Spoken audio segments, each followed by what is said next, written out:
Ouais, trop contente de vous voir et trop contente de vous voir aussi nombreuses. Je suis toujours très, très, très touchée de voir comme ça les femmes qui se mobilisent pour étudier la Torah. Donc, on va se préparer à Shavuot ensemble pendant donc les 5 prochains dimanches. Donc, on va voir en fait l'histoire de Ruth et le message de la Megillat Ruth. Vous allez voir, c'est une histoire qui est extrêmement simple. C'est d'une simplicité déroutante. On ne voit pas quelque chose d'héroïque. On ne voit pas comme ça d'emblée des leçons très importantes. Mais ce qu'on va voir, c'est la portée extraordinaire des bons comportements et des actes de chesed. C'est une Megillah avec des échanges verbaux très très simples, vous allez voir. Mais derrière cette apparente simplicité, en fait, on découvre des attitudes extraordinaires et vraiment des leçons d'une portée très très actuelle. Alors, on va déjà rappeler ce qu'est une Megillah. On avait déjà expliqué longuement pour la Megillah d'Esther. Là, on va le rappeler donc pour la Megillah de Ruth. Donc, l'expression Megillah, elle ne vient pas de la Gemara. Pardon. Elle ne vient pas donc de la Gemara, mais elle vient de l'époque des Géonim. Et ils ont fixé de lire les Mégillotes lors des fêtes. D'accord? Donc, on sait qu'à Purim, on lit la Megillah de Esther. À Tisha B'Av, on lit la Megillah de Echa. À Pessah, bon, en général, on s'endort après le Seder et les Chad Gadia et Echad Miyodea. On s'endort avec Shir HaShirim, la troisième Megillah, qui a été écrite par le roi Salomon. À Sukkot, on a l'habitude de lire Kohelet, la quatrième Megillah. Et enfin, à Shavuot, eh bien, nos sages ont institué de lire la Megillat Ruth. Ce sont 5 textes qui viennent du Tanakh, mais que nos sages, les Géonim, ont choisi d'appeler Megillah, non pas parce que ce sont des rouleaux, comme on croit très souvent, parce que Megillah veut dire rouleau en hébreu moderne. Non, non, Megillah vient du mot légalot. On vient dévoiler quelque chose de très, très, très spécial au peuple. D'accord?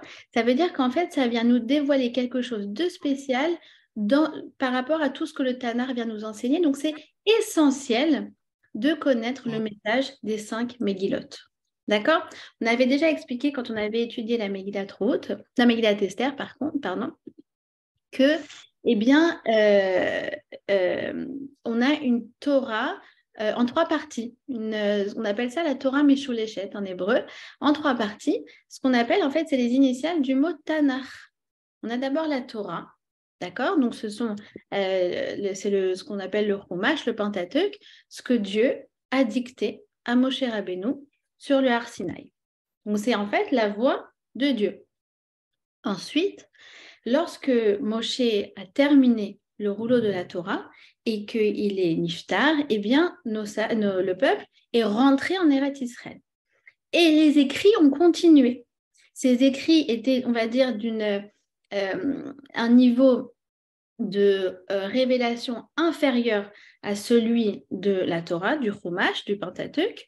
Et ces deux types d'écrits, c'est quoi? Ce sont les Nevi'im, donc c'est en fait les paroles des prophètes qui ont été mises par écrit, et les Ktuvim. Les Ktuvim, par exemple, vous en connaissez. Il y a les psaumes, par exemple. D'accord? Donc, ça a été dit sous ce qu'on appelle Ruach HaKodesh, c'est-à-dire inspiration divine. C'est comme ça que David Ameller, qui est un descendant de Ruth dont on va parler aujourd'hui, va écrire les psaumes. Alors, quel est le premier des Ktuvim? D'accord? C'est la Megillat Ruth. C'est la première qui a été écrite quand ils sont rentrés en Eretz Israël. Vous allez voir pourquoi. On va expliquer aujourd'hui le contexte historique dans lequel la Megillat Ruth a été écrite. Et le dernier, c'est quoi? Le dernier des Ktuvim, on l'a déjà vu, c'est Megillat Esther. Puisqu'en fait, c'est le moment où, ça y est, l'inspiration divine, la connexion s'est arrêtée. D'accord?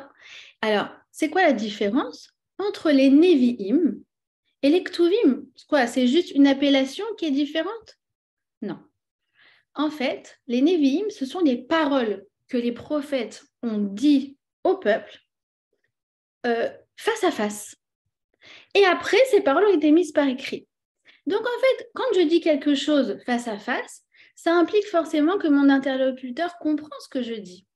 Donc, les Nevi'im, c'est des paroles qui sont très transparentes, qui se comprennent d'elles-mêmes. Mais les Ktuvim, non. On peut écrire en fait quelque chose pour soi-même. On peut écrire quelque chose pour les générations à venir. On peut écrire des codes secrets qu'il va falloir après décrypter. Nos sages nous disent que les Ktuvim, c'est comme une réserve de secrets qui va se dévoiler au fur et à mesure des générations. D'ailleurs, la Kabbalah utilise beaucoup de psukim, de versets qui proviennent des Ktuvim, parce qu'en fait, il y a des secrets qui sont inscrits dedans. C'est opaque, on ne comprend pas forcément. Parce qu'en fait, ça contient des choses que nous, on va venir dévoiler au fur et à mesure des générations. Et plus particulièrement, ces 5 mégillotes. C'est vraiment le dévoilement du secret pour toutes les générations à venir. D'accord? Alors, la question qui va être en fait tout notre moteur, tout notre fil rouge de cette étude, c'est pourquoi lit-on la Megillat Ruth le jour du don de la Torah, le jour de Shavuot?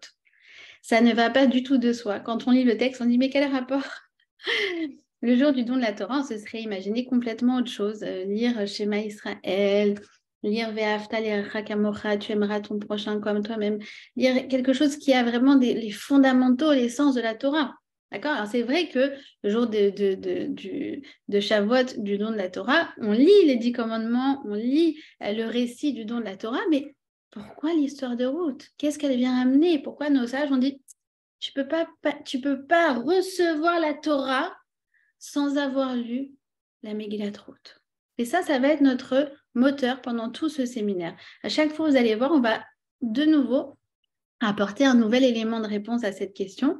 Et ça, donc, ça va nous apporter encore d'autres leçons. Alors, je vais vous résumer vraiment en 2 minutes l'histoire. C'est une histoire qui paraît très simple, mais vous allez voir, en fait, elle contient pas mal d'éléments qui sont sous-jacents. Donc, si jamais vous avez une question, vous voyez quelque chose que qui vous a échappé, n'hésitez pas vraiment à me poser la question. Vraiment, voilà, que ça soit vraiment, vraiment clair pour vous. C'est vraiment le but de cette étude. Et puis, c'est important de comprendre vraiment les éléments sous-jacents de l'histoire pour vraiment comprendre les véritables enjeux et tirer donc les enseignements incroyables que comporte la Megillat Ruth. Alors, on va parler de 2 femmes. Excusez-moi, je n'ai pas encore bu mon café. On va parler d'une première femme qui s'appelle Naomi. Naomi, c'est une femme noble qui habite en Eretz Israël et qui va quitter Eretz Israël suite à une famine. C'est ce qu'on va étudier aujourd'hui. C'est les psukim qu'on va étudier aujourd'hui. On va expliquer le contexte historique, etc. D'accord? Mais je vous le résume déjà en quelques phrases. Elle arrive, donc elle va quitter Eretz Israël, s'installer en terre de Moab. Moab, ça correspond à la Jordanie actuelle. D'accord? C'est de l'autre côté de la mer Morte. Et elle va donc aller en terre de Moab. C'est une terre, c'est un peuple qui n'est pas réputé pour avoir de très bons comportements. Au contraire, il y a beaucoup de débauches à Moab et puis c'est un peuple qui est réputé pour être très, très, très individualiste et très égoïste. D'accord? Un petit peu comme finalement ce qu'on a vu à l'époque d'Abraham avec Sédom. Et d'ailleurs, c'est la même région. D'accord? Et donc, elle va s'installer là-bas avec son mari qui s'appelle Elimelech et avec ses 2 fils, Machlon et Kilion. D'accord? Donc, on a une Megillah qui commence avec un zoom sur cette femme qui s'appelle Naomi. D'accord? Or, ce qui va se passer, c'est que son mari va décéder et ses 2 fils également. Et elle va se retrouver, en fait, sans plus rien. Veuve et, en fait, SDF. Elle va perdre absolument tout, elle qui avait tout. Et elle va se retrouver, en fait, avec ses 2 belles-filles qui avaient épousé donc ces garçons, Machlon et Kilion. Ces 2 belles-filles qui s'appellent Ruth et Orpa et qui sont en fait 2 sœurs. Ce sont 2 sœurs qui ont épousé 2 frères. Et ces deux sœurs, eh bien, ce n'est pas des simples personnes, ce sont des princesses de Moab. Ce sont les filles, en fait, du roi de la Jordanie. Et elle va se retrouver avec ces deux belles filles et elle va décider de rentrer chez elle, en Eretz Israël. Bien que pour elle, eh bien, c'est vraiment la déchéance et elle sait qu'elle va devoir assumer une certaine honte. Elle veut absolument rentrer en Eretz Israël. Et en fait, elle va partir dans la nuit. Et à ce moment-là, donc ces belles filles vont se rendre compte que leur belle-mère s'en va et elles vont se mettre en route et elles vont vouloir la suivre. Et c'est là qu'en fait, si vous voulez, c'est comme si on avait la caméra qui était sur Naomi pendant tout le début de la Megillah, pendant que vous allez voir les versets qu'on va étudier aujourd'hui. Donc, je crois que c'est les 5-6 premiers versets. Puis tout d'un coup, le focus va se mettre sur sa belle-fille Ruth. Ruth va vouloir la suivre coûte que coûte. Naomi va vouloir la dissuader et lui dire, mais il n'y a rien qui t'attend là-bas. Reste là où tu es une princesse, rentre au palais. Elle va tenir d'ailleurs le même discours à Ruth et à sa sœur Orpa. Elle va tenir le même discours. Et Orpa, elle, eh bien, va suivre ce que sa belle-mère lui dit. Elle va être dissuadée, effectivement, et puis elle va rentrer chez elle. Mais Ruth va décider de la suivre coûte que coûte. Et c'est vraiment que là que le focus se fait sur Ruth. Ruth qui, elle aussi, se retrouvait veuve, et elle aussi se retrouvait dans une certaine déchéance, eh bien, décide de suivre sa belle-mère en Eretz Israël. Et ce qui est intéressant, c'est que, eh bien, Ruth, elle va donc, on va voir, elle va se convertir en chemin. Alors, il y a plusieurs avis. Il y a un avis qui dit qu'elle s'est déjà convertie quand elle s'est mariée avec Mahlon, d'autres qui disent qu'elle va se convertir plus tard. Mais quoi qu'il en soit, eh bien, sa conversion a l'air douteuse. On va expliquer pourquoi. Et en fait, on a l'impression que elle n'y arrivera jamais, qu'elle va effectivement aller en Israël, mais qu'elle va absolument tout perdre. Elle est dans une déchéance, on ne peut plus grave. Et elle arrive en Israël, effectivement, elle ne connaît personne. Elle s'installe avec sa belle-mère, avec qui elle croit qu'elle va habiter pour tout le restant de ses jours d'ailleurs. Elle est sur le point de mourir de faim. Et elles font le chemin à pied. Elles n'ont plus de chaussures, elles n'ont plus de quoi s'acheter des chaussures. Elles vont traverser en fait toute la région, si vous voulez, de la mer Morte à pied. Et elles vont arriver donc en Israël. Elles vont être sur le bord de mourir de faim. Elle va, on dit, chercher à manger, elle va gratter dans les murs. Et finalement, le lendemain de son arrivée, elle va aller glaner dans les champs. Et à ce moment-là, eh bien, le propriétaire du champ va repérer, on va expliquer comment, pourquoi, c'est très, très, très, très délicat. Sensibilité incroyable. Le propriétaire du champ qui s'appelle Boaz. Et en fait, eh bien, il va épouser finalement Ruth. Elle va avoir le droit à une coupa magnifique. Elle va avoir le droit à une appellation magnifique. On va voir tout ça. Et le jour de la nuit de noces, eh bien, elle va concevoir un enfant. Et cet enfant, en fait, eh bien, il va donner la dynastie de David Améler, de Shlomo Améler, et la dynastie du Mashiach. C'est-à-dire qu'en fait, on nous décrit le jour de Shavuot l'histoire d'une femme qui s'appelle Ruth, qui est partie au niveau le plus bas. Moab, je vous ai dit, c'est la pire des civilisations, au point que nos sages nous ont dit que les hommes n'ont pas le droit de se convertir au judaïsme, tellement ils n'ont pas le b.a.-ba de ce qu'on appelle le derech erez, ça veut dire du comportement même le plus basique. D'accord? Eh bien, elle, non seulement elle va réussir à intégrer le peuple juif, mais elle va réussir à changer la destinée du peuple juif, à tel point qu'aujourd'hui, on attend Mashiach ben David, donc en fait ben Ruth. C'est elle qui donne naissance au Mashiach. Et le jour de Shavuot, c'est déjà un premier élément de réponse, c'est qu'en fait, le jour de Shavuot, on doit aussi sentir que, eh bien, on est comme Ruth, que pour nous, tout est ouvert. On peut faire un bond à l'image de Ruth, qui est passée du pire degré de Touma, comment on dit Touma en français, de déchéance, vers le plus haut degré de Gdusha, de sainteté, en seulement quelques instants. D'accord? Alors, on a en parallèle dans la Megillah une mise en abîme avec un autre personnage dont on a parlé déjà qui s'appelle Elimelech. Elimelech, donc le mari de Naomi. Vous me dites s'il y a quelque chose qui est pas clair, hein, n'hésitez pas. Eh bien, Elimelech, on en parle dans les 3 premiers versets de la Megillah, et après, on n'entend plus parler de lui. Elimelech, comment il commence? Déjà, son nom. Son nom veut dire Elai Malchut. La royauté me revient. Elimelech, c'est par essence, vous savez, il a vraiment le charisme du roi, d'un chef, d'un chef d'un chef politique, d'un chef militaire, d'un chef spirituel. Il a la prestance d'un roi. Et pas seulement la prestance, il a la lignée. La lignée, il appartient à la lignée de Yehuda. Vous savez que la lignée de Yehuda, ce sont eux qui ont le sceptre de la royauté dans le peuple juif. Il a une femme, il a des enfants, il est extrêmement riche, extrêmement riche. Il descend d'un homme que vous connaissez peut-être, qui s'appelle Narshon ben Aminadav. Vous savez, c'est celui qui s'est jeté le premier à l'eau devant la mer Rouge. Et c'est grâce à lui, grâce à son courage et à sa confiance en Dieu, à son bitachon, qu'on a mérité que la mer s'ouvre. D'accord? Voilà, comme pour dire, c'est celui qui dit, moi je descends de la lignée de Baba Salé, du grand Rav, vous voyez ce que je veux dire? Et au fur et à mesure, après 3 psukim, après 3 versets, on n'entend plus parler de lui. Il va tout perdre. Il va rester plus rien de lui. Ni argent, ni prestance, ni descendance, ni rien. En vérité, à l'heure actuelle, il n'y a personne qui se réclame être le descendant de Elimelech.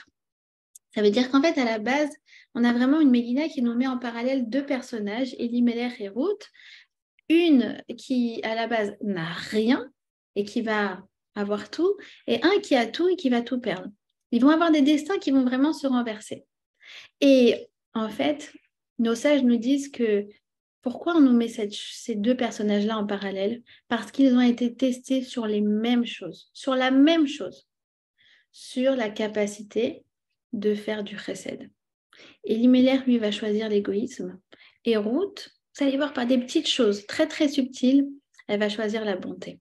Et c'est tout le message de la Megillah, c'est vraiment de nous montrer la portée extraordinaire de ceux qui font du chesed. Alors, vous savez, ce n'est pas une recette magique. Elle a fait, elle a donné, tout de suite elle a reçu. Non, vous allez voir, c'est le fruit d'années, c'est le fruit de générations. Elle va voir finalement le fruit de toute son abnégation, de tout ce qu'elle a fait, puisque elle va vivre très longtemps en route et elle va voir non seulement son descendant David Améler monter sur le trône, mais aussi son arrière-arrière-petit-fils Shlomo Améler. Elle va voir tout ça. Mais c'est quelque chose qui va prendre des années. D'accord? Et la Megillah, c'est ce qu'elle nous dit. On voit comment avec des bonnes pensées, des paroles simples, mais avec des bonnes intentions, des actes de chesed, en fait, on constitue des forces puissantes et durables qui changent le monde à travers les siècles. C'est très, très important. Et cette Megillah nous parle aussi de la particularité de la parole. Les paroles, c'est très puissant. Vous savez que la parole, c'est Neshima, c'est Neshama. C'est le souffle, mais c'est aussi l'âme. C'est le même mot en hébreu.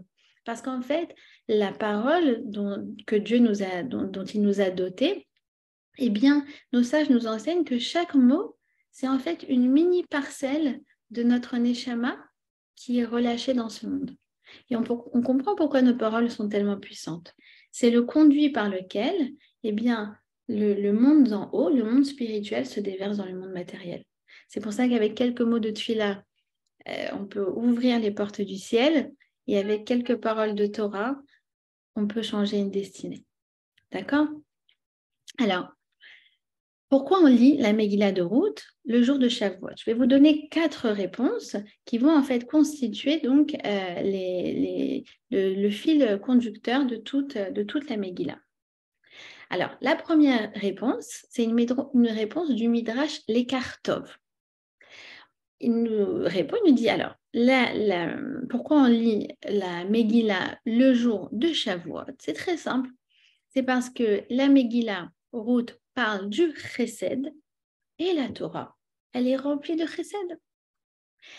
Et le Midrash nous rapporte donc un élément de la Gemara. Pourquoi ça veut dire quoi que la Torah, elle parle de chesed? À quoi ça fait référence? Eh bien, la Gemara nous dit, ah oui, regarde, la première chose dont nous parle la Torah, c'est comment Hachem, eh bien, il a confectionné des vêtements pour Adam et Ève après qu'ils aient fauté. Tu te rends compte, ce chesed incroyable. Et comment se conclut la Torah? Quelle est la clôture de la Torah? C'est lorsque Hachem enterre Moshe Rabbeinu. Vous savez que Moshe Rabbeinu, on ne sait pas où est son tombeau. C'est Hachem lui-même qui l'a enterré. Ce sont deux actes de chesed qui constituent en fait le début et la conclusion de toute la Torah. Alors le Rav Levovitch explique comme ça, il dit, en fait, c'est comme si vous allez à une conférence sur quelque chose que vous comprenez plus ou moins bien, on va dire, je ne sais pas, c'est une conférence sur la mécanique des fluides. Voilà. Vous arrivez et puis le conférencier dit, alors voilà, je vais vous expliquer ce qu'est la mécanique des fluides. Et il continue, vous ne comprenez pas forcément tout. Et puis à la fin, il dit, voilà ce qu'était la mécanique des fluides. Alors, quand on vous dit, bon, c'était sur quoi la conférence? Je dis, écoute, je n'ai pas tout compris, mais je peux te dire une chose, c'est qu'il parlait de la mécanique des fluides. C'est exactement pareil avec la Torah. Si le début c'est ça, si la fin c'est ça, c'est que le milieu n'est que le développement de cette idée, de cette valeur si centrale. Et on le sait très bien, c'est la paracha de cette semaine, c'est le grand klal de notre Torah, Ve'ahavta l'eracha kamocha, tu aimeras ton prochain comme toi-même. Ce verset qui a fait couler tellement d'encre, d'accord? C'est le cœur de toute la Torah. Alors, vient le Rambam qui est rapporté par le Nachalat Yosef, et qui va faire une distinction entre le tzedek, la tzedaka et le chesed. Il va expliquer en fait ce qu'est les trois. Pour bien comprendre ce qu'est le chesed, alors il nous rapporte aussi cette notion de tzedek ou de tzedaka. Qu'est-ce que c'est? Eh bien, le tzedek, d'abord, la première chose, c'est de faire la justice. D'accord? Par exemple, payer des dommages et intérêts, payer un remboursement, payer un employé, d'accord? Payer une facture. Alors, c'est vrai qu'il y a un don, en fait, il y a une transaction, mais c'est parce que c'est la loi. D'accord? Mais c'est déjà une mitzvah. Moi, je considère que quand je paye mes factures, je fais une mitzvah. D'accord? Ensuite, la deuxième chose, c'est tzedaka. Alors, tzedaka, c'est quelque chose qui est, c'est un don. Il n'y a pas de loi qui m'impose de le faire, mais de manière générale, on le fait pour des raisons ce qu'on appelle d'ordre éthique et moral. Par exemple, quelqu'un qui est sur le bord de la route et qui a besoin de connecter vous savez, il n'a plus de batterie, et je m'arrête 5 minutes et je connecte les batteries pour qu'il puisse redémarrer. C'est vraiment donner un coup de pouce. Alors, personne ne m'oblige à le faire, hein. Je peux très bien continuer ma route, mais la morale, le sens éthique fait que, eh bien, évidemment, il y a un moment où c'est inimaginable qu'on le laisse livrer à lui-même sur le bord de l'autoroute et il y a quelqu'un qui va se bouger pour l'aider. Le chesed, c'est autre chose. C'est pas quelque chose que je constate, un manque que je viens combler. C'est pas quelque chose qu'on m'impose ou même que je m'impose à moi-même. C'est vraiment une volonté proactive d'aider de façon gratuite. Personne ne m'en voudra si je ne le fais pas. Et d'ailleurs, je ne me sentirai pas coupable de ne pas le faire.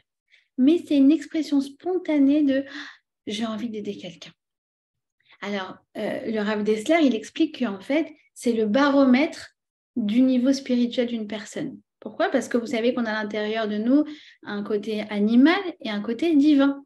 Or, le côté animal, c'est l'instinct naturel, c'est ce qui nous pousse à prendre, à garder, à surtout pas donner.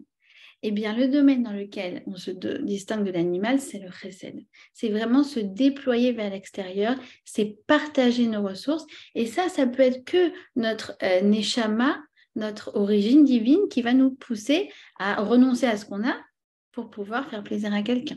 D'accord? Donc, quand on fait du chesed, on est vraiment en train de manifester ce qu'on appelle le tselem Elohim, ce qu'on appelle le fait qu'on a été créé à l'image de Dieu. D'accord? Alors, ce qui est intéressant dans le chesed, c'est que contrairement aux autres, tzedek, tzedaka, il va falloir... Excuse-moi, Joy, excuse-moi, pardon. J'ai une petite question, je m'excuse.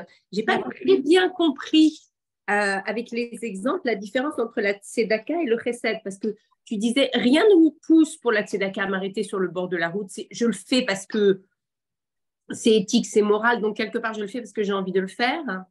Et finalement, si j'ai bien compris, hein, mais je n'ai pas bien compris justement, que je pose la question. Et finalement, le recette, tu dis, c'est une volonté, rien ne m'y pousse. Alors, je vais expliquer. C'est qu'en fait, le déclencheur, dans la tzedaka, le déclencheur, il est externe. C'est je constate et je viens combler un manque. C'est pour ça que moi, j'ai travaillé dans le fundraising associatif. Alors, quand on fait du fundraising, que ce soit en demander des fonds à une fondation ou au gouvernement ou à des privés, il faut toujours faire le constat du manque. C'est quoi le problème qu'on vient régler? D'accord? C'est toujours comme ça. Le chesed, ça vient pas d'extérieur, c'est moi, c'est comme Abraham qui sort de sa tente et qui dit, ok, j'ai mal, je suis malade, je suis 3 jours après ma Brit Mila, mais je peux pas rester sans aider quelqu'un. Et il va aller proactivement chercher quelqu'un à aider et donc Dieu va lui envoyer les anges. D'accord? C'est exactement Super. la différence. Alors, Merci beaucoup. avec le chesed, mais vous allez voir, c'est très subtil parce que contrairement aux autres, les autres, je vois un manque et donc je comble. Le chesed, vu que ça vient de moi, ça peut être teinté de beaucoup d'égocentrisme. Vous avez compris? Donc, il va falloir allier beaucoup de sensibilité au chesed pour vraiment se mettre à la place de l'autre. Comprendre ses vrais besoins, pas lui donner ce que moi j'ai envie de lui donner, mais ce dont lui a besoin. Le mettre à l'aise, lui faire comprendre qu'il n'a pas besoin de nous rendre, il n'a pas besoin de nous être redevable. C'est-à-dire qu'en fait, si ça part de nous, on doit absolument déplacer le focus pour se le mettre à la place de l'autre et ça va être tout l'enjeu du chapitre 2 de la Megillah. D'accord? Je raconte une petite histoire comme ça, une petite boutade. C'est un garçon, donc c'était ce qu'on appelle une travoura, donc une bande de garçons qui s'étaient engagés à faire tous les jours une bonne action. D'accord? Ils étaient 10, on va dire. Et puis tous les jours, ils avaient rendez-vous à 18h pour rendre compte de leur BA, de leur bonne action. Et un jour, il y en a un qui revient fatigué, transpirant, il est en retard, il est 19h, il n'en peut plus, il a chaud. Alors tout le monde lui dit, mais pourquoi? Qu'est-ce qui s'est passé? Alors il dit, écoute, voilà, j'ai fait ma BA, mais c'était vraiment difficile. Alors il lui demande, mais qu'est-ce que tu as fait? Ben, j'ai aidé un enfant à traverser la rue. D'accord, mais pourquoi ça t'a pris si longtemps et pourquoi tu es aussi fatigué? Il dit, parce qu'il ne voulait pas traverser la rue. Donc j'ai dû le forcer parce qu'il criait, il se débattait, mais bon, c'est moi à la fin, j'ai réussi. C'est ça en fait, ça c'est le travers du chesed. C'est qu'en fait, l'autre ne doit pas être l'instrument à travers lequel je développe une image héroïque de moi-même. Ni encore pire, un instrument de chantage. Ah, mais moi, tout ce que j'ai fait pour toi, bon, vous connaissez la grand-mère marocaine. Après tout ce que j'ai fait pour toi. Joy, Oui. j'ai une question. Est-ce que du coup, le recette, c'est-à-dire ça peut être, ça doit être de proche en proche, ou alors des fois de proche en proche, on sent que il y a des difficultés, c'est-à-dire dans son premier cercle. Alors du coup, ça peut être même avec des gens qui nous sont éloignés et faire recette comme ça. Alors, Des juste, gens essayer de reconnaître la voix, c'est qui? Rebecca. Attends, Rebecca qui? Rebecca Zetoun-Vertel. Ah non, on se connaît. Alors, ok. Je vais dire en 2 mots, mais vous allez voir qu'on va avoir un chapitre entier consacré au chesed, c'est pas celui d'aujourd'hui. Et du coup, on va beaucoup, beaucoup décortiquer l'idée du chesed. Mais je te réponds déjà à ta question. En fait, dans le judaïsme, on a un principe qu'ont repris d'ailleurs les chrétiens, c'est, comment ça s'appelle, charité bien ordonnée. D'accord? Ou charité commence par toi-même, je sais pas. Alors, en fait, c'est que le chesed, c'est toujours des cercles concentriques. C'est-à-dire qu'en fait, d'abord, je dois faire du chesed avec moi-même. On va expliquer tout ça. Après, avec mon entourage, mes proches, d'accord, c'est, si tu veux, la cellule familiale.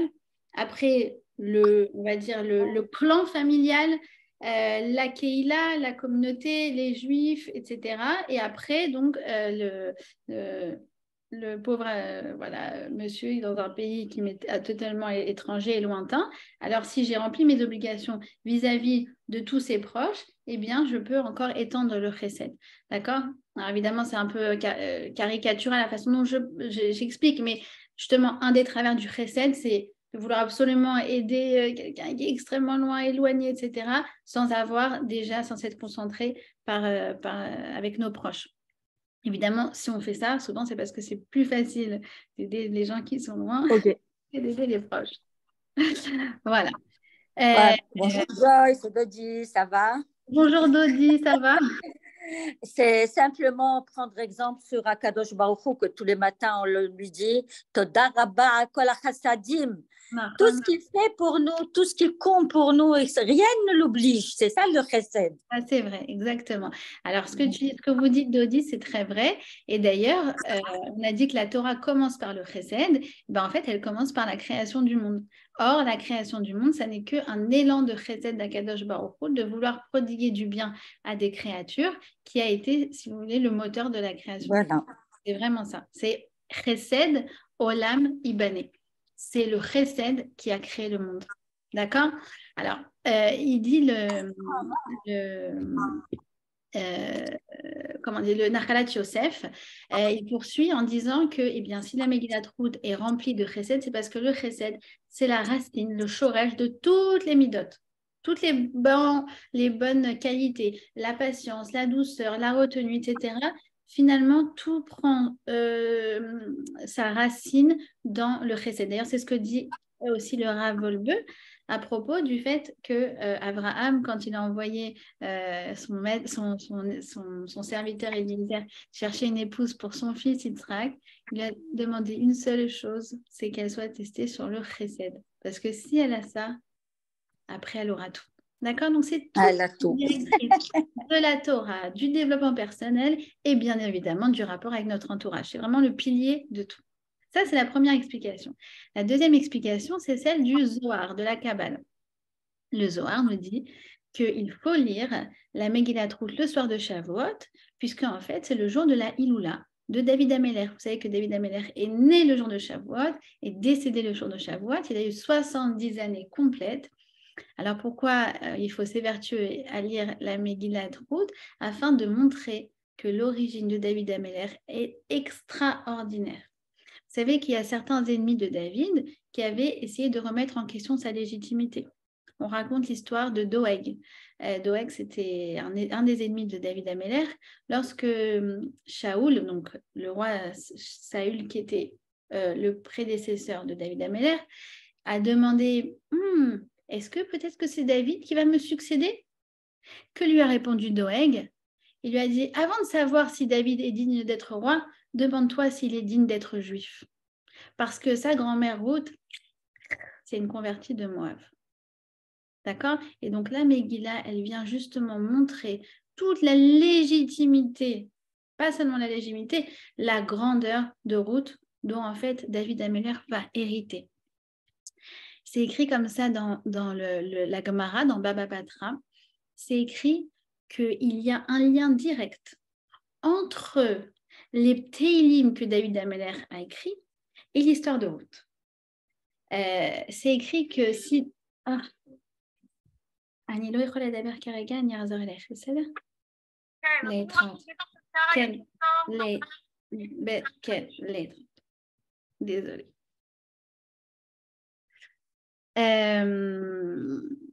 Donc, c'est que oui, il y a un lien entre les Teilim de David Ameller et l'histoire de Ruth. C'est-à-dire qu'en fait, Ruth va passer par des moments extrêmement difficiles, des moments tragiques, d'accord? Et bien, ces moments-là, dans lesquels elle va en fait exprimer toute sa grandeur, justement, c'est ces moments-là, en fait, qui vont susciter la personnalité de David. C'est-à-dire qu'elle va ancrer, ces moments vont ancrer des qualités en Ruth qui vont en fait laisser comme une, si vous voulez, ça va devenir une empreinte génétique, vous voyez ce que je veux dire? Qui va en fait se transmettre jusqu'à David Ameller. Vous savez que c'est très très moderne ça, parce qu'aujourd'hui on parle beaucoup de, comment ça s'appelle, de travailler sur l'ADN, les changements cellulaires, etc. pour réparer des choses. C'est vraiment ça. C'est-à-dire qu'en fait, toutes les qualités qu'elle va acquérir, eh bien, finalement, ça va être un patrimoine qu'elle va léguer à David Ameller et qui va finalement lui donner toute la force et l'inspiration et la grandeur pour pouvoir écrire les psaumes. D'accord?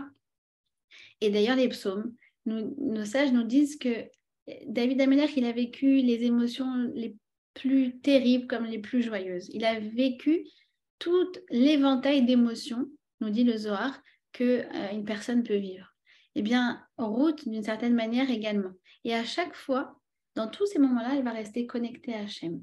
Eh bien, David Ameller, de la même façon, eh bien, ces psaumes vont décrire toutes sortes d'émotions, 150 éventails d'émotions, dans lequel à chaque fois, il va trouver une connexion avec Hachem.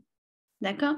C'est-à-dire que quand on étudie Ruth, le jour où nous-mêmes on reçoit la Torah, on doit comprendre que en fait, les souffrances à l'échelle individuelle ou même à l'échelle collective peuvent faire germer quelque chose de positif.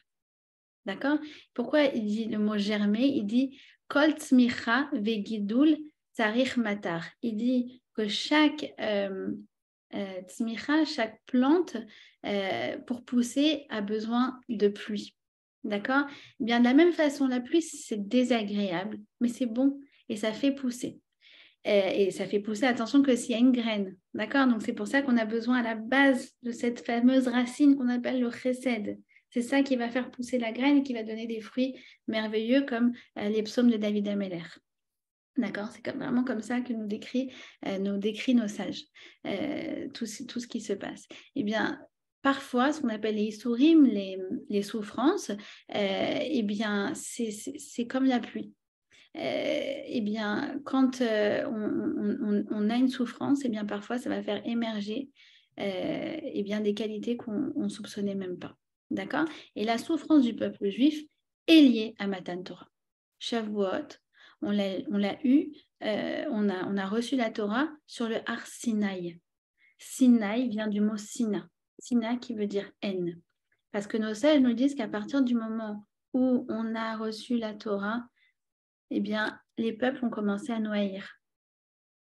Eh bien, il faut comprendre que cette haine et les souffrances que ça engendre, eh bien, parfois, on ne voit pas tout de suite, hein, parfois c'est porteur de quelque chose de positif au niveau national. On ne cherche surtout pas à justifier la souffrance actuelle ou passée d'une personne, d'un groupe, mais il faut comprendre que parfois, eh bien, ça va servir de révélation d'un potentiel. Et c'est sur cette révélation-là qu'il faut se concentrer. D'accord? Et c'est cette compréhension à l'intérieur de nous qui va être le germe nécessaire pour pouvoir permettre de faire pousser en nous quelque chose de nouveau. D'accord? Un potentiel qui est nouveau. La troisième explication, pourquoi on lit la Megillat Ruth le jour de Shavuot, le jour du Matan Torah, du don de la Torah, c'est pour nous montrer eh bien, l'humilité de Ruth. Et l'humilité, c'est une condition préalable pour recevoir la Torah. D'accord? Vous savez que la Torah a été donnée au Har Sinaï, qui est la plus petite des montagnes. C'est-à-dire que le Midrash veut nous dire qu'en fait, c'est une montagne qui est humble. Et si elle a mérité que ça soit sur elle, c'est parce que justement, nous dit le Midrash, eh bien, elle ne s'est pas ramenée par rapport à toutes les autres montagnes, mais donc elle est humble. Le Har Sinaï, c'est une montagne qui est humble, et Ruth également. D'accord? Et la quatrième raison, c'est pour nous montrer eh bien, la persévérance de Ruth. Parce que pour acquérir la Torah, il faut de la persévérance. Il faut être capable de lutter. Et Ruth, vous allez voir, c'est celle qui ne lâche rien. Elle a un caractère, oh là là. En fait, si elle n'avait pas persévéré, elle ne serait jamais devenue elle n'aurait jamais été l'aïeule de tous les rois du clan d'Israël. Eh bien, en vérité, Ruth, elle va se donner, elle va s'investir. Il va y avoir des difficultés. Vous allez voir, elle passer par des moments terribles. Mais comme on a dit, ces difficultés, elles vont être négligeables par rapport à toute cette construction qui va en fait s'inscrire dans l'éternité. Et ça, c'est le message de la Torah. Sache que si tu veux vraiment que la Torah, elle te transperce, alors il va falloir t'investir. Toute la Torah, elle parle de ça, en fait, de s'investir. Regardez quand on part en vacances. Je vous donne un exemple tout bête. Il clique sur, je sais pas, Expedia, il a regardé son vol, son hôtel, son machin. Et nous, va chercher le truc caché. Prépare ta plate, pars avec tes casseroles, t'arrives là-bas, t'as oublié la cuillère, alors il faut que tu l'achètes, mais il faut que tu la trempes dans le mikvé. Je dis, oulala, c'est quand même plus pratique de partir en vacances sans casserole. Mais regarde, Hachem, il voit ce que tu fais. Et cet investissement-là, c'est ça qui compte, c'est ça qui te construit. Et entre parenthèses, c'est ça qui donne les meilleurs souvenirs. C'est toutes ces petites galères-là. C'est comme dit David Ameller, Hein? David Ameller, il a bien écrit Hazoreim Bedima. Ah, Berinak Torou, exactement. Voilà. Hazoreim Bedima, Berinak Torou, qui a donné en français celui qui sème dans les pleurs récoltera dans la joie. La joie, amen. Exactement ça. Mais cet investissement, il compte. Et d'ailleurs, vous savez, qui c'est qui dit ça? Je crois que c'est le Rav Wolbe. Il dit que cet investissement, c'est ce qui garantit la pérennité du Ham Israël et de la Torah. Et je me suis souvenue d'une histoire très, très touchante de comment a été construite la yeshiva de Poniovitch. Vous savez, à Bnei Brak, donc à la base, Bnei Brak, c'est un trou. D'accord? Et d'ailleurs, on m'a dit que ça valait un appartement à Bnei Brak au moment de la construction de la Médina. Ça coûtait 1 agoura, donc 1 centime le mètre carré. D'accord? Aujourd'hui, ça c'est légèrement plus cher. En tout cas, à la base, sur quoi s'est construit Bnei Brak? À partir de la yeshiva de Poniovitch. Maintenant, Bnei Brak, c'est un empire de Torah. Donc, vous comprenez qu'un empire de Torah s'est construit à partir d'une yeshiva. D'accord, la yeshiva de Poniovitch. Et ça a été donc cofondé par le Rav Kahneman. Eh bien, le jour où il a posé la première pierre, il s'est assis sur la pierre. Et il a pleuré de manière à ce que ses larmes servent, si vous voulez, qu'elles soient dans le mortier, d'accord? Pour qu'en fait, ça constitue le ciment. Et il a pleuré. Et le lendemain, quand ses élèves lui ont demandé bien pour quelle raison il avait pleuré, il a dit « Je veux que les fondations de cette yeshiva, elles viennent par rapport aux larmes de ma mère. » Et il raconte, il dit que 60 ans plus tôt, alors qu'il était un petit garçon en Russie, donc ils étaient 3 frères, lui c'était le plus petit, et ils étaient très très pauvres ses parents. Et ils avaient qu'un manteau et une paire de bottes pour toute la famille. Et un jour, c'est là un jour très très enneigé, très froid, et la mère, elle demande à ses garçons qui veut aller à la yeshiva. Il n'y en a qu'un qui peut y aller, on n'a qu'un manteau et qu'une paire de bottes. Et là, il y en a un qui dit « Maman, moi, je t'en prie. » Et l'autre qui dit « Je t'en prie, moi, maman. » Et le Rav Kahneman qui dit aussi « Moi, je t'en prie, s'il te plaît. » Et à ce moment-là, elle les a vus tous les trois. Elle a dit « Allez, d'accord. » Le lendemain, qu'est-ce qu'elle a fait? Elle a mis, elle, les bottes. Elle a mis, elle, le manteau. Elle a mis le petit Rav Kahneman sur son dos, en dessous du manteau. Un à droite et un à gauche. Elle les a amenés à la yeshiva. Mais ce n'est pas seulement ça. Elle s'est mise à chanter. Alors qu'elle est portée péniblement dans la neige, dans le froid, elle s'est mise à chanter. Elle disait à Hachem, merci Hachem que tu m'as donné la chance d'avoir 3 enfants qui veulent apprendre la Torah. Alors il a dit à ce moment-là, j'ai voulu construire la yeshiva sur sa Messirut Nefesh, sur son sacrifice. Alors imaginez-vous que c'est cet instant de Messirut Nefesh sur lequel il s'est concentré, qui a mis la première pierre de la première yeshiva, qui est après donc à constituer en fait tout un empire de Torah. D'accord? Donc, ça aussi, c'est le message de Shavuot. C'est qu'il n'y a pas de Torah sans investissement personnel. Vous savez qu'aujourd'hui, voilà, si vous voulez donner des cours de Torah, vous aussi, vous avez ChatGPT. Vous savez ça? Vous avez sûrement entendu parler de ChatGPT. Vous lui dites, écris-moi un très beau devar Torah sur la paracha Kedoshim. Vous voulez combien? 3 pages? Vous lui dites 3 pages et il vous sort un magnifique devar Torah. Ouais, mais ça vaut rien. Ça ne vaudra jamais rien. Parce qu'en fait, quand on donne des paroles, il y a toute la kavana et tout l'historique et toute l'émotion et tout l'investissement et tous les efforts qui sont derrière. C'est ça qui transperce après le cœur de l'autre. D'accord? Donc ça aussi. Ça, c'est un des messages donc, de la raison pour laquelle on lit la Megillat Ruth le jour de Shavuot.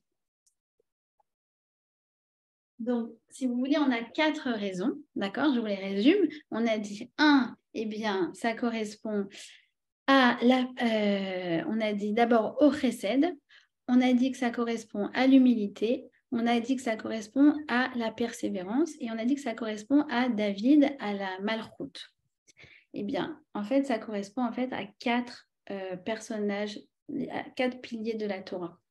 Le premier, donc la persévérance, ça correspond à Yitzhak, la Gvura. Et ça va être tout le chapitre 1, la persévérance de Ruth à l'image de Yitzhak. En 2, on va avoir dans le chapitre 2 le thème du chesed. Et ça correspond, vous avez bien compris, au personnage de Abraham. Mais je n'ai pas compris, Joy. Rappelle-moi le lien avec le chesed. Le chapitre 2, c'est sur le chesed. On n'a pas encore expliqué pourquoi, mais on a expliqué que donc, c'était fondamental dans la Torah. Et en fait, là, on comprend, si vous voulez, le chapitre 1, c'est la gvura, c'est la persévérance, c'est la persistance, c'est l'abnégation, tout ça. Ce qu'on va commencer à voir aujourd'hui. J'ai prévu avec vous, après cette introduction, d'étudier les 5 premiers versets. J'espère qu'on va y arriver. Ensuite, en 2, on a dans le chapitre 2, vous allez voir, c'est tous les échanges entre elle et Boaz, entre elle et sa belle-mère. C'est magnifique. Et ça correspond au chesed, ça correspond au personnage d'Abraham. D'accord? Le premier, c'est le moment où elle va dire « je te suivrai coûte que coûte », etc. D'accord? On va expliquer tout ça. Ensuite, le troisième, elle va en fait se soumettre à tout ce que dit sa belle-mère. C'est un chapitre qui est très, très mystérieux, très opaque. On a beaucoup de mal à le comprendre celui-là, mais elle va suivre tout ce qu'elle va lui dire à la lettre. C'est vraiment Naaseh Venishma. Je comprends rien à ce que tu me dis, mais je le fais quand même. C'est le thème de l'humilité et ça correspond à Yaakov. Et le quatrième chapitre, ça va être le fruit de tous ces, en fait, des 3 premiers chapitres, de la persévérance, du chesed et de l'humilité. Et ça va donner, en fait, la royauté, et ça correspond, en fait, au personnage de David Améler, qui sont, en fait, Abraham, Yitzhak, Yaakov et David Améler, les 4, on nous dit, c'est les 4 piliers du char divin. C'est des termes qui m'échappent complètement, comme j'imagine vous, mais en tout cas, voilà, ce sont ces 4-là qui vont constituer, en fait, qui sont le socle de la Shrina. D'accord? Alors, venez, on commence. On va expliquer déjà le contexte historique. Et j'espère... Parce en fait, on a quand même la deadline de Shavuot. Donc, il va falloir qu'on Quand on avait fait Miguel d'Esther, je ne savais pas combien de cours ça allait donner. Moi, je me suis lancée et je me suis dit, on verra. Mais là, il faut les 5 cours. Alors, vous allez voir, il y a beaucoup, beaucoup de choses à voir. Alors, déjà, le contexte historique. Alors, Vi Beyomé Shoftim, ça se passe à l'époque des juges. C'est quoi l'époque des juges? Eh bien, l'époque des juges, des Shoftim, ce sont les 4 siècles depuis l'entrée du peuple juif en Eretz Israël. Donc, si vous comprenez bien, on est 40 ans après le don de la Torah. Vous savez, donc on est sorti d'Égypte, on a reçu la Torah, on est resté 40 ans dans le désert, et après on est rentré en Eretz Israël. Sous comment dire, qui c'est qui nous a l'idée, c'est le successeur de Moshe, donc c'est Yehoshua, d'accord? Alors, c'est une période qui est marquée par un très grand individualisme, d'accord? Nos sages nous disent que les gens faisaient ce qu'ils voulaient. Voilà. Clairement, ils faisaient ce qu'ils voulaient. Il n'y avait pas de ligne directrice, il n'y avait pas de cohérence au niveau de la nation. Il y avait ce qu'on appelle un chef spirituel, un shopheth, d'accord? Et vous remarquerez qu'on ne parle pas de nasi, on ne parle pas de mahnik, on ne parle pas de roi, pardon, en français, on ne parle pas ni de président, ni de chef, ni de roi, on parle de juge.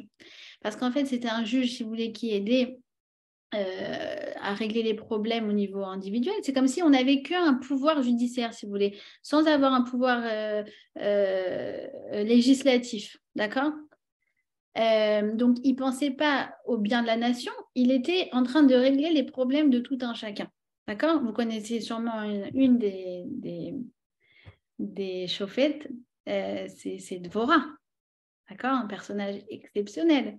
Et Dvorah, qu'est-ce qu'elle faisait toute la journée? Elle s'asseyait sous le palmier. Alors, elle était en dehors, en fait. Elle ne pouvait pas se permettre d'être dans un bureau puisqu'elle faisait rentrer des hommes toute la journée. Et c'est elle qui rendait donc les jugements. Elle était sous ce qu'on appelle le Tomer Dvorah, d'accord, le palmier de Dvorah.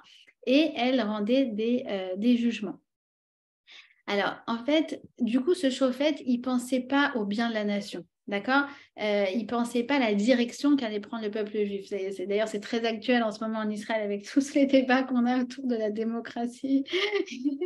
On est en plein dedans. D'accord? Alors que nous, on a besoin d'un manik, d'un chef qui investit toute son individualité, ses forces et sa tête pour le bien de la nation. D'accord?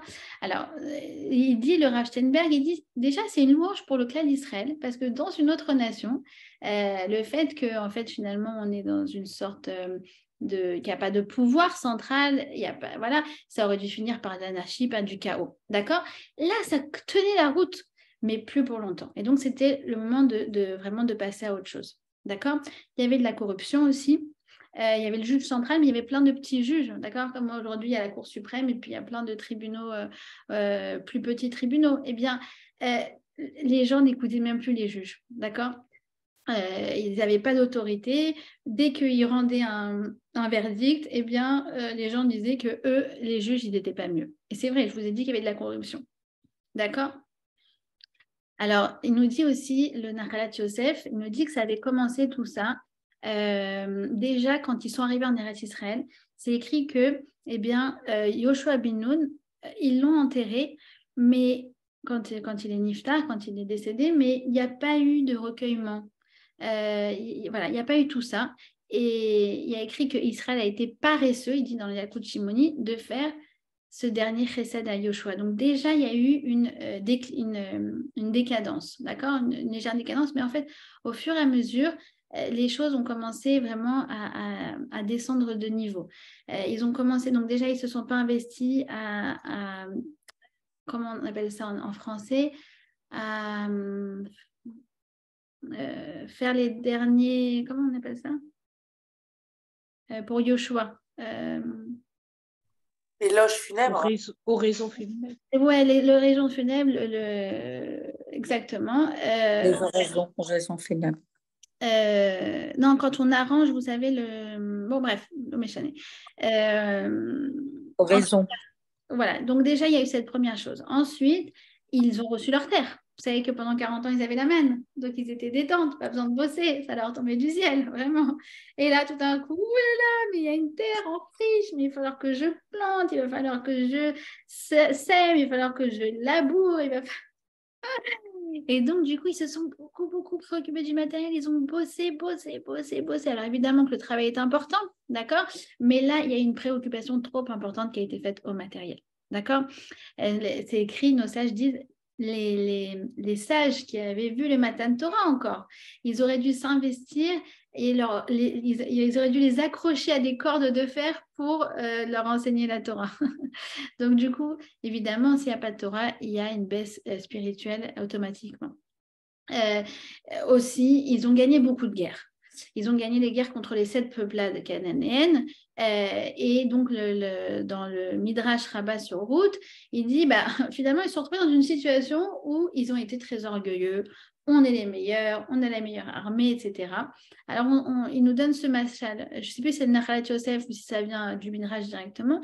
Il dit, c'est comme un fils d'un roi qui sort de chez lui et en fait tout le monde lui fait des courbettes, etc. Et puis il rentre à la maison et il dit à son père, oh là là, on m'a fait du kavod, on m'a fait des courbettes, etc.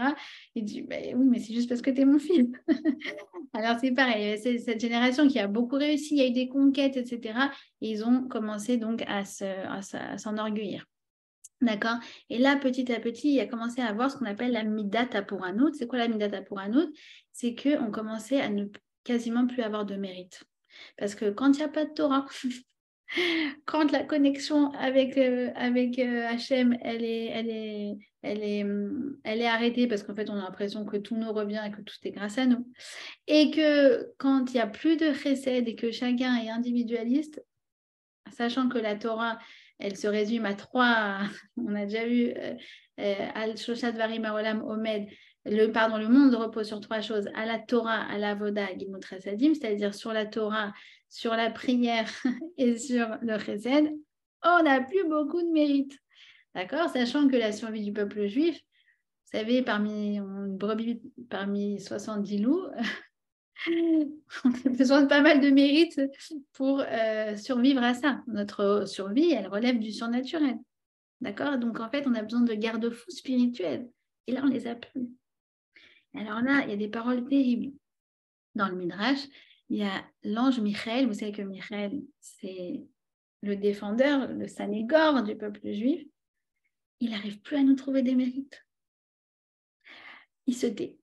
Et là, à ce moment-là, Hachem, il dit, comment ça, tu te tais? Tu n'arrives plus à trouver de mérite à mes enfants? Et Michaël se tait. Et à ce moment-là, Hachem, il dit, attends, moi, je vais leur trouver un mérite. C'est quoi ce mérite?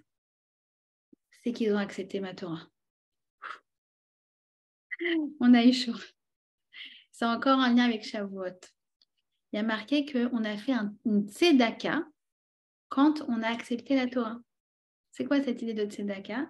C'est qu'en fait, eh bien, en acceptant la Torah, on a fait une tzedaka à Hachem, on lui a rendu service parce que grâce à nous, maintenant, on va donner une directive au monde. Puisqu'en fait, vous savez qu'on est censé inspirer le reste des nations. On est censé donner le bon exemple et amener le monde à sa finalité. Et d'ailleurs, inconsciemment, vous savez que tout le monde le sait, puisque dès que Israël fait une petite bavure, c'est dans tous les journaux du monde. Donc, inconsciemment, ils savent aussi qu'on a pour vocation à montrer le bon exemple. Bon, il y a évidemment énormément de mauvaise foi dans tout ça, mais c'est quand même assez intéressant de voir qu'il y a des dictatures qui font des choses terribles et dont personne ne parle, et que nous, si on fait une toute petite chose, ça fait le titre de tous les journaux. D'accord? Donc, c'est un recette qu'on a fait vis-à-vis d'Hachem, et c'est un recette qu'on a fait vis-à-vis de nous-mêmes d'avoir accepté la Torah, parce que grâce à la Torah, on va avoir une ligne directrice dans notre vie. D'accord? Alors, vu, en fait, donc c'est le mérite finalement qu'on nous a trouvé à ce moment-là. Ah, ils ont reçu la Torah, Matan Torah, il y a 400 ans. Allez, c'est le mérite qui va leur permettre donc de perdurer. Et donc, Hachem, pour nous réveiller, va envoyer une famine. Et cette famine, comme je vous ai dit, ce sera la conséquence finalement d'une décadence morale et spirituelle, parce qu'il faut qu'on se réveille. Ce n'est pas une punition, il n'y a pas de punition dans la Torah. C'est un tikkun, c'est une conséquence. D'accord? Et donc, à ce moment-là, donc, on se retrouve donc à l'ouverture de la Megillat Ruth dans le premier verset, où on nous dit que donc on est à l'époque des Shoftim, et qu'il y a une famine à cette époque. C'est comme ça que la Megillah s'ouvre. Alors, laissez-moi voir combien il me reste, parce que j'aimerais vraiment... Oui, allez, on va faire un peu plus qu'1 heure si ça ne vous dérange pas. J'espère terminer dans 10 minutes, mais c'est important pour moi de garder le rythme et voilà, qu'on comprenne, parce que les 5 premiers versets vont vraiment nous donner tout le contexte dans lequel ça s'inscrit. Alors, le premier verset, il nous dit comme ça, il nous dit que donc... Donc, on est dans la période des Shoftim, d'accord? Et qu'il y a un homme, on ne dit pas son nom, qui est de Bethléem et qui est parti à Moab. Alors, qui est cet homme? On a déjà expliqué, c'est Elimelech. C'est l'homme le plus important à ce moment-là du peuple juif. Alors, déjà, il est extrêmement riche, comme je vous ai dit. Il aurait pu, d'ailleurs, nous disent nos sages, il aurait pu subvenir aux besoins de tout le monde pendant tout le temps de la famine. Et il a décidé finalement de quitter Eretz Israël. Alors, il y a une grande question. Est-ce qu'on a le droit de quitter Eretz Israël? C'est une grande, grande question. Alors, le Rambam, il va donner du mérite à Elimelech. Pas tout le monde, hein, pas tous les sages, mais lui va dire oui. Il avait le droit. Et il nous dit que s'il y a une inflation qui est de l'ordre de 100%, ça veut dire si les prix doublent, vous savez, c'est une question, il y a beaucoup de jeunes couples qui se posent, parce que la vie en Israël aujourd'hui, à l'heure actuelle, elle est très très chère. La question c'est, voilà, parfois on doit rentrer. Alors voilà, on a la règle du Rambam, les prix ont doublé, tu as le droit de rentrer. Mais on doit quand même s'efforcer de tout faire pour y rester. D'accord? Et donc après, il y a d'autres... Rentrer, pas rentrer, retourner. Retourner, ouais, retourner. Ou quitter, non, même quelqu'un qui est en Israël, c'est la même chose. C'est exactement la même chose. Un olé Hadash ou un... Abraham Avinu aussi, il a fait pareil. Abraham, exactement, Yaakov également. Voilà, Yitzhak n'a jamais quitté. Il n'est pas content. Yitzhak n'a jamais... En tout cas, voilà. Moi, vous savez comment je suis rationnelle. Le Rambam, il a dit... Donc voilà, les prix ont doublé. C'est fort probable que les prix ont doublé. La vérité depuis. Oui, c'est dans le monde entier que les prix ont doublé, même en France. Ouais, voilà. Mais on doit tout faire pour y rester. Et après, on n'est pas obligé d'habiter en face de la plage Gordon du machin. Exactement. Donc voilà. Ensuite, Rachi, il dit quoi? Il a dit il a eu peur d'être ruiné, que les gens ils viennent à sa porte, à sa porte, à sa porte, à sa porte. Vous savez, j'ai un frère comme ça qui habite aux États-Unis, donc c'est un quartier avec des villas comme ça. Et bon, il y a beaucoup de juifs qui habitent. Et c'est vrai que tous les jours, il y a des gens qui frappent comme ça et qui demandent la tzedaka, quoi. Donc, lui, il n'a pas voulu vivre ça parce que, bon, à l'échelle de Elimelech, ça aurait été pas tous les jours, ça aurait été toutes les minutes, d'accord? Ensuite, le Malbim, il dit quoi? Il dit non, il a eu peur vu que c'était quand même, voilà, on a dit qu'il n'y a pas de pouvoir central, etc. Et que là, il y a cette famine, il a eu peur que ce soit, voilà, genre les gilets jaunes, quoi. L'anarchie, le chaos. Il a eu peur qu'en fait, qu'on lui vole tout son argent, que ce soit vraiment l'effondrement politique et sécuritaire de la société. D'accord? Alors, c'est écrit, vous avez remarqué qu'il n'y a pas son nom. Est-ce qu'on peut dire qu'il a eu un manque de Emouna à ce moment-là Alors, on va expliquer l'histoire de Elimelech. Parce qu'en fait, en gros, si vous voulez, il y a des sages qui vont juger positivement et d'autres négativement. D'accord? Alors, déjà, pourquoi c'est pas écrit son nom? Parce qu'en fait, déjà, ça symbolise un peu son attitude. C'est qu'en fait, il pense qu'à lui. On a dit que c'est une génération de gens individualistes. Et bien, malheureusement, Elimelech, le chef, qui aurait dû être différent des autres, c'est ça qu'on aurait attendu de lui. D'accord? Eh bien, lui, il n'a pensé qu'à lui-même. Or, la nature d'un leader, vous savez, dans le peuple juif, vous savez comment on teste les leaders? C'est pas par rapport à leur éloquence, c'est pas par rapport à tout ça, c'est par rapport à leur capacité à penser aux autres et particulièrement aux faibles. D'accord? On voit que Moshe Rabbeinu et David Ameller, qui sont devenus les chefs militaires du peuple juif, eh bien, ils ont été testés sur la capacité à s'occuper des brebis galeuses de leurs troupeaux. D'accord? Alors, comme je ne sais pas qui a dit ça, effectivement, nos sages nous disent que non seulement il a failli à ses responsabilités, mais il a manqué de bitachon parce que lui, il avait de l'argent et il avait de quoi nourrir tout le peuple juif pendant tout le temps de la Megillah. S'il était resté, en fait, il aurait tout gagné parce qu'il aurait subvenu aux besoins de tout le monde et il aurait été le roi et on se serait souvenu de lui comme Elimelech, sans qui le peuple juif n'aurait pas survécu. Vous imaginez? Non, il a préféré joindre une terre de débauche, en plus Moab, et être tout seul pour ne pas qu'on lui casse les pieds. D'accord? Alors, même nos sages qui jugent... Il était chauffette, hein, c'est ça? Il était chauffette. Chauffette, ouais. Chauffette, c'est avant les rois. Alors justement, c'est qu'en fait, on a expliqué qu'un chauffette, c'est bien, mais c'est pas suffisant. Et en fait, justement, l'histoire de la Megillat Ruth, elle nous montre qu'il va falloir... On a besoin d'un roi. Ça va être finalement... ça va c'est le dernier chauffette? La royauté. Hein? Il suit qui? Et est-ce que c'est le dernier chauffette? Non, c'est pas le dernier chauffette. Pas le dernier chauffette. Qui suit? J'ai la liste des chauffettes, mais si vous voulez, je l'ai dit la semaine prochaine, vous me direz, je vous l'enverrai. Il est au milieu, à peu près. D'accord? C'est pour ça qu'on sait que ça se passe au milieu de la période des Shoftim, ni au début, ni à la fin. D'accord? En tout cas, quoi qu'il en soit, même ceux qui le jugent, ce qu'on appelle les kafsrout, d'accord? Par exemple, comme le Rambam qui dit, non, d'accord, on va dire qu'il avait le droit de quitter la terre d'Israël, eh bien, ce qu'on lui reproche, c'est de ne pas avoir prié pour le Ham Israël. Parce que ça, il pouvait le faire, il devait le faire et il ne l'a pas fait. D'accord? Ça fait un peu penser à Noah, quand Dieu lui a dit, il va y avoir un déluge. Oh, ok, je construis mon arche, moi, tranquille. Ça lui a pris 120 ans. 120 ans sans qu'il ait la présence d'esprit de prier pour les autres. J'ai une question. Alors, si le Rambam qu'on suit de manière générale quand on veut comme ça être dans le chemin Benoni, quand on veut être rationnel, si le Rambam dit qu'il avait le droit, comment est-ce que le Rambam il chemine et continue son développement sur Elimelech qui finalement avait le droit? C'est-à-dire il le juge. Non, alors c'est ça que je te dis, c'est que même celui qui le juge le plus favorablement. Donc, le Rambam, il dit oui, mais il y a quelque chose sur lequel il a manqué. Et c'est un il dit quand même qu'il avait manqué. Le fait de ne pas avoir prié. D'accord? Et puis, il faut s'imaginer le mal que ça a fait aux gens. Enfin, il faut s'imaginer la trahison que ça a été pour eux. C'est-à-dire que c'est une époque où il y a la famine.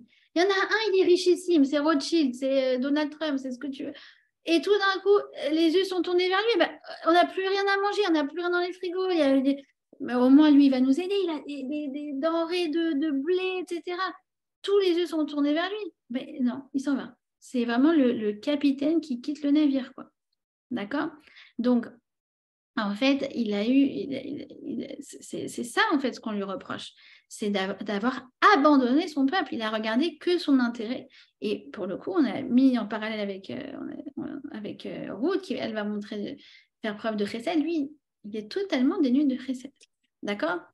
Et donc, si vous voulez, le texte est assez accusateur, mais de façon assez implicite. D'accord?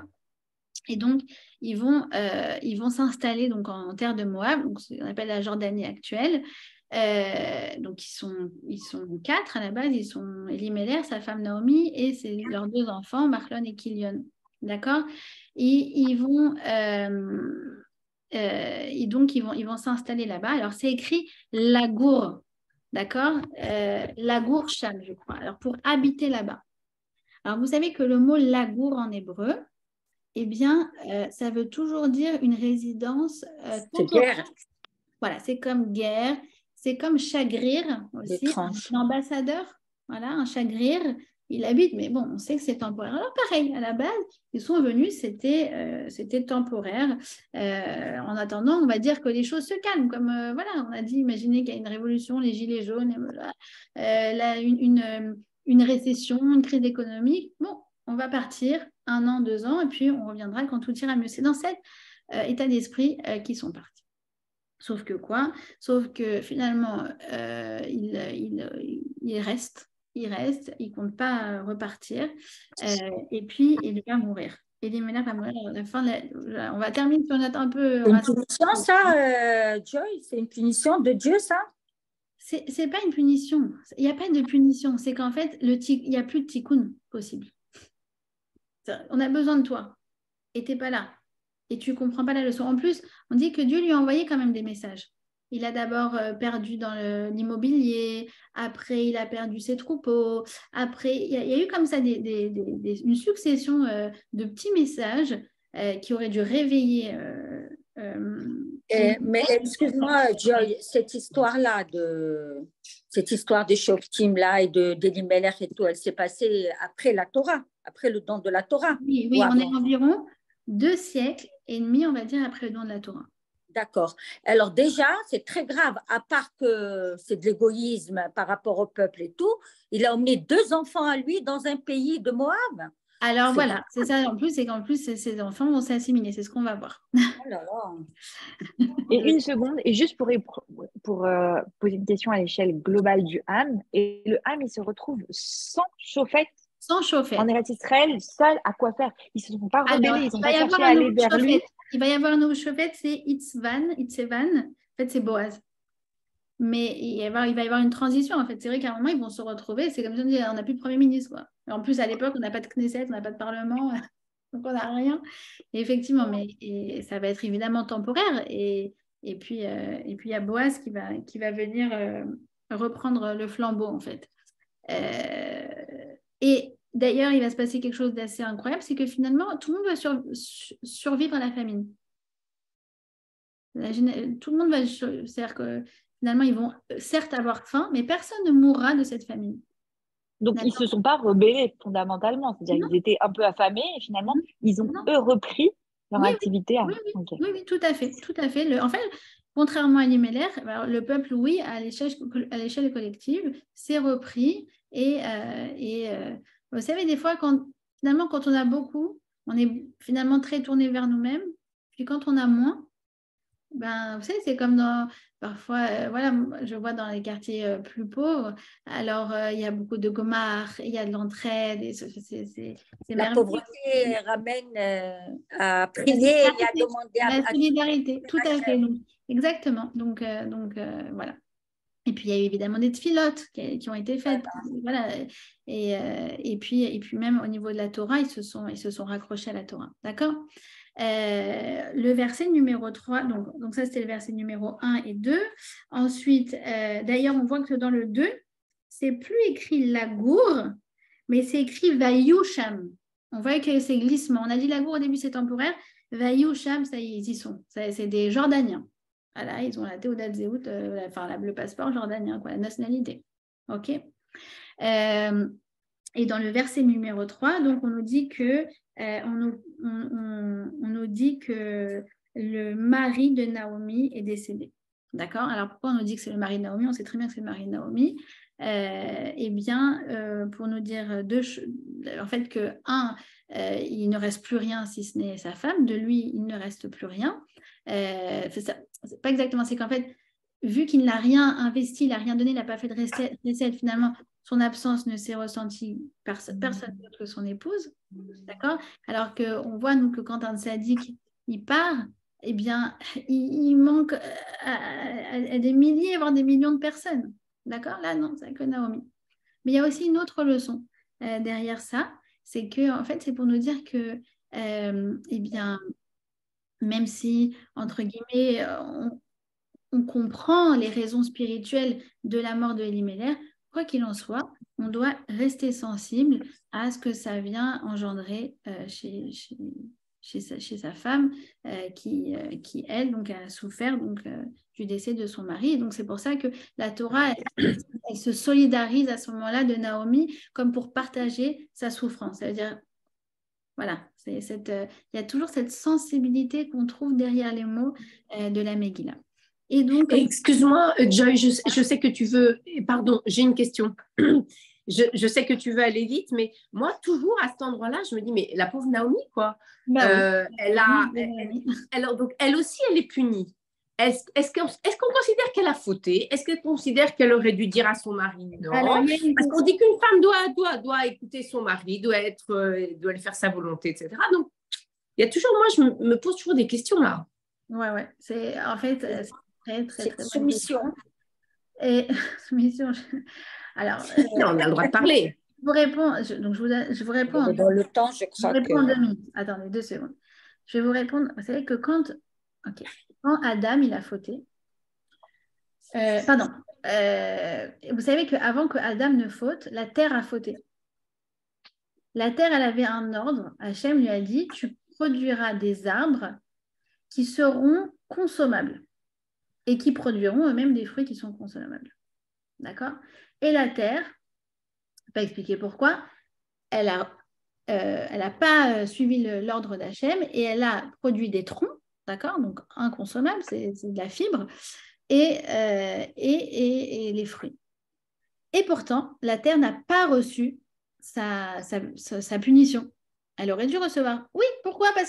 Pourquoi elle n'a pas reçu sa punition? Parce que, attention, si la terre elle avait reçu sa punition, Adam, il aurait aussi souffert de cette conséquence. Or, Adam, à ce moment-là, il n'avait rien fait. Donc, Dieu, si vous voulez, il a retenu, il a dit, je ne peux pas punir la terre, parce que sinon, Adam, il va souffrir. Et Adam, il n'a rien fait. D'accord?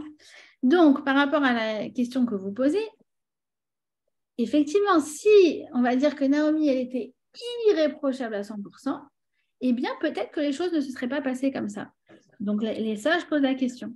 Et effectivement, ils disent qu'elle aurait dû plus être une exer kenegdo. D'accord? Ça veut dire plus le remettre dans le droit chemin. D'accord? Maintenant, c'est les tzadikim donc qui sont jugés sur, vous savez, on dit sur l'épaisseur d'un cheveu. D'accord? Que ça ne nous fasse pas peur. Enfin, peut-être vous, les tzadikot, mais... Voilà, donc on va terminer. Les 2 fils donc, de Naomi se marient, Mahlon avec Ruth et Kilion avec Orpa.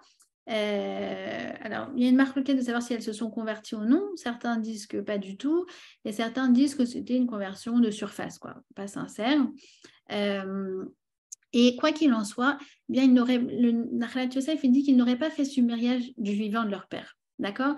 Mais voilà, vraiment, il y a eu finalement cette installation et ce glissement vers l'assimilation. Et quand il n'y avait plus, si vous voulez, le patriarche qui tenait encore le niveau de la famille, alors une fois qu'il est décédé, eh bien, ils ont franchi le pas. D'accord? Et donc, les deux, comme Elimelech, ils ne vont pas comprendre les messages.